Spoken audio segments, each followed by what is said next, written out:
When I was first starting my career in paleontology, one of the hardest things for me was trying to learn what we actually know about a bunch of animals that I was very familiar with from my time as a fan of paleontology, which I was from the time I was, basically able to talk, all the way until I started grad school. And what I learned quickly is that the dinosaurs that were most commonly discussed in popular forums or shown in paleo art pieces were not always dinosaurs that we actually know all that much about. This guy here, shown pouncing on a sauropod dinosaur, is a really good example, and he's the subject of today's video.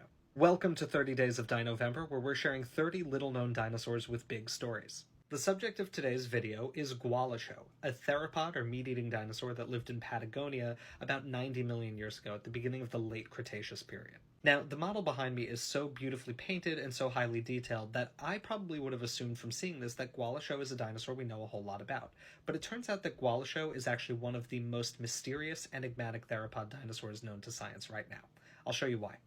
This skeletal diagram here shows what we actually know of Gualicho. The bones that we actually have preserved are shown in white, and so you can see that Gualicho's skull is entirely unknown. We're missing most of its vertebrae, most of its pelvis, and a large portion of its hind limbs. So basically what we have are its shoulder blades, its arms, and parts of its legs, with little bits of its ribs and vertebrae as well. That's not a lot of evidence to go on. Because we have so little of Gualicho, it's really difficult for us to figure out where it goes in the theropod dinosaur evolutionary tree. So we don't know what its closest relatives are, and we don't really know what sort of dinosaurs we should be using to extrapolate the parts of its skeleton that we don't have.